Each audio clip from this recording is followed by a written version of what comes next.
mel, sua palavra dá sabor à minha vida, ilumina o meu caminho. Louvado seja nosso Senhor Jesus Cristo, para sempre seja louvado. 365 dias, desde 5 da manhã, no canal da Comunidade Mel de Deus, YouTube para você, Instagram.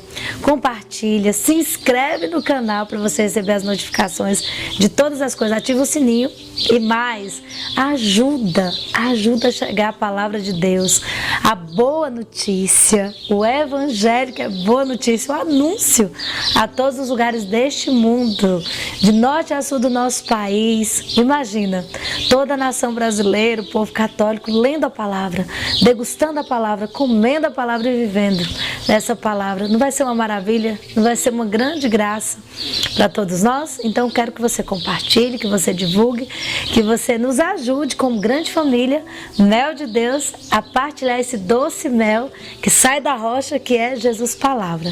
Aqui atrás tem um monte de coisinhas legais pra gente, então o diário da intimidade, tudo que você precisa para fazer o estudo, para melhorar. Tem a Bíblia da letra grande para você ajudar a te enxergar melhor, a te motivar para você ler com mais gosto ainda a palavra de Deus.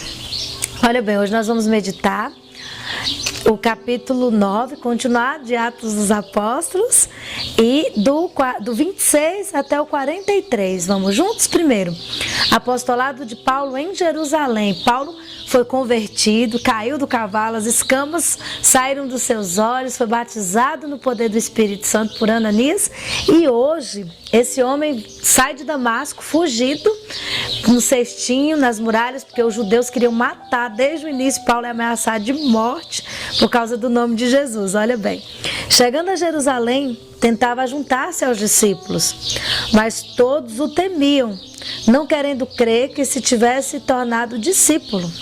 Então Barnabé, levando-o consigo, apresentou aos apóstolos e contou-lhes como Saulo vira o Senhor no caminho e que lhe havia falado, e como em Damasco pregara com desassombro o nome de Jesus. Daí por diante permaneceu com eles, saindo e entrando em Jerusalém e pregando destemidamente o nome do Senhor. Falava também e discutia com os helenistas, mas estes procuravam matá-lo. Os irmãos, informados disso, acompanharam-no até Cesareia e dali o fizeram partir para Tarso. Então, esse primeiro momento, olha as dificuldades da pessoa quando ela encontra Jesus. Você encontrou Jesus, foi convertido, se atentou. Desde toda a eternidade Deus te conhece, mas você abriu os olhos para conhecer também, para desejar conhecer Jesus, e começou a enfrentar dificuldades. Porque você quer seguir realmente o Evangelho, a liberdade dos filhos de Deus, o amor a Deus, a graça de Deus, a misericórdia de Deus. Por causa disso, você também foi perseguido, atentaram contra a sua vida, disseram que você vai morrer como fizeram com Paulo.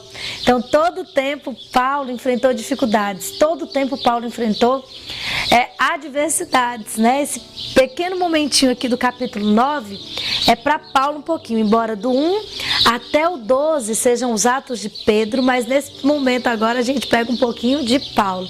Então Paulo, desde o início, ele enfrentou muitas dificuldades, ameaça de morte, porque ele era muito forte, muito veemente, tinha uma autoridade espiritual muito grande, uma convicção interior muito grande. Eu quero perguntar, você tem convicção no poder de Jesus? Você tem convicção que Deus pode iluminar seu caminho para sempre, transformar as realidades mais endurecidas do seu coração? Pode converter, mudar a mentalidade, por mais bem formada, por mais sedimentada. Paulo era um judeu convicto, um fariseu convicto, um homem zeloso da lei. Um homem apaixonado por Deus, sim. Ele era muito convicto. Então, por ser muito convicto, por ser um grande conhecedor das Escrituras, um apaixonado pela palavra de Deus, esse homem refutava os helenistas, refutava os judeus, provava pelas Escrituras que Jesus Cristo era o Messias. E por causa disso, esse homem quase perdeu a vida. Olha que forte. Mas agora a gente vai deixar Paulo um pouquinho e vai continuar com Pedro, Atos de Pedro, né? Os 12 primeiros capítulos é falando muito de Pedro. Vamos lá. Para Pedro agora, olha que lindo. Milagres pelas mãos de Pedro. A igreja gozava então de paz por toda a Judéia, Galiléia e Samaria. estabelecia-se ela caminhando no temor do Senhor, e a assistência do Espírito Santo a fazia crescer em número. Pedro, que caminhava por toda parte da cidade, de cidade em cidade, desceu também aos fiéis que habitavam em Lida.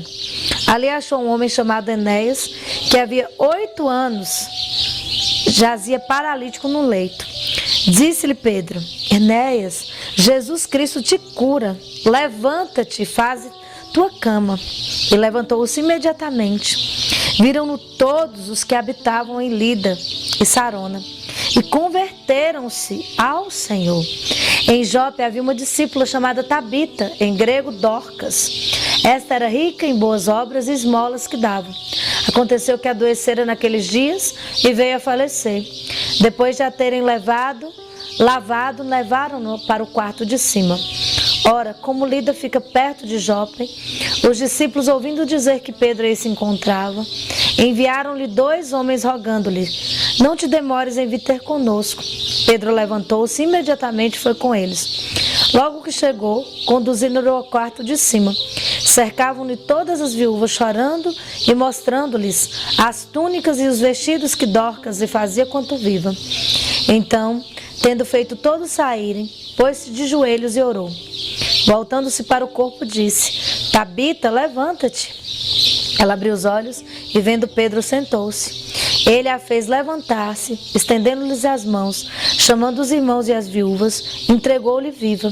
Esse fato espalhou-se por toda Jope e muitos creram no Senhor. Pedro permaneceu ainda muitos dias em Jope, em casa de um curtidor chamado Simão. Palavra do Senhor. Graças a Deus. Gente, o poder do Espírito Santo em Pedro era tão transbordante que acontecia curas e acontecia milagres. Primeiro, Enéas, um paralítico, um homem que há 8 anos estava de cama, foi curado, completamente curado de forma miraculosa.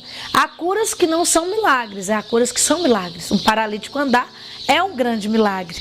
Então, Enéas experimentou esse poder salvador que veio não só para fazer o milagre foi um sinal do poder de Deus que nos arranca das nossas paralisias, que nos arranca das nossas letargias, que nos arranca das coisas mais impossíveis. Mas esse sinal, o que aconteceu com esse grande sinal na vida de Enéas? Ficou só em Enéas? Ficou fechado em Enéas? Ficou só uma demonstração do poder que agia em Pedro? Não. Provocou a conversão, provocou a mudança de atitude, a mudança de vida, a adesão à pessoa de Jesus como Salvador, como Senhor de toda aquela cidade de Lida. Olha que maravilha. Então Deus quer fazer um milagre na minha vida e vai fazer na sua vida e vai fazer para que toda uma cidade, toda uma família, toda uma nação continue acreditando no poder de Deus que age através dos homens. Nesse caso, São Pedro, nosso primeiro Papa, age milagrosamente, fazendo graças e prodígios para fazer com que os nossos corações deixem de ser endurecidos, para fazer com que os nossos corações amoleçam ao poder, à glória e à maravilha de Deus. E depois, outra grande graça, Tabita ou Dorcas. Tabita era uma mulher generosa. Tabita era uma mulher maravilhosa. Quando você é maravilhoso, quando você é maravilhosa, quando você é cheio de caridade, quando você quer o bem das pessoas, há muitas pessoas que vão interceder por você. Aquela cidade inteira, os discípulos, as amigas, as viúvas, a população reconhecia em Tabita uma mulher cheia de caridade, uma mulher cheia de amor, uma mulher cheia de fé, uma discípula verdadeira de Jesus, que não ficava só nas palavras, mas ela tinha atitude concreta de doação, de generosidade, de amor, de misericórdia. Então um monte de gente foi lá na cidade, sabendo que Pedro estava lá, o homem de Deus, o profeta de Deus, o papa da igreja, a igreja estava lá em Lida. O que eles fizeram? Correram e foram interceder por Tabita, correram e foram clamar por Tabita o quê? O milagre, a graça, a ressurreição, sabendo que Jesus pode ressuscitar, sabendo que o nosso Deus é poderoso para ressuscitar mesmo as pessoas mortas. E Pedro era testemunha disso, porque Pedro viu a filha de Jairo ser ressuscitada, Pedro viu Lázaro ser ressuscitado e Pedro sabia que Deus poderia fazer o milagre pelo nome de Jesus Cristo para que aquelas pessoas pudessem crer. E também um milagre para uma grande mulher, uma mulher cheia de caridade, de amor, cheia de vida, que vivia a vida para fazer o bem às pessoas. A pergunta é, você vive a sua vida para fazer o bem às pessoas? Você tem que intercede por você? Quando você estiver doente, quando você tiver a morte, quando você morrer, vai rezar pela sua alma, vai rezar por você, como fizeram a Tabita, porque tinha uma grande mulher, tinha em conta uma grande mulher que fazia o bem, que fazia a generosidade e a caridade. Vão te reconhecer, vão interceder por você, vão até outra cidade, vão até o Vaticano, vários lugares, pedir à igreja para interceder pela sua vida, para que você ressuscite, porque a sua vida é preciosa demais, vale a pena ser vivida e vale a pena ser ressuscitada para continuar fazendo as maravilhas de Jesus Cristo acontecer no meio do mundo. Então fica aí a pergunta para você, fica aí a oração por você, fica aí o Espírito Santo te faça uma pessoa generosa, uma pessoa cheia do Espírito Santo. E mesmo que você enfrente perseguições por causa do nome de Jesus, não desista, continue e Deus vai honrar a sua fé, a sua convicção, a força que habita em você. Deus te abençoe, Deus te faça muito feliz. Como mel sua palavra dá sabor à minha vida, ilumina o meu caminho.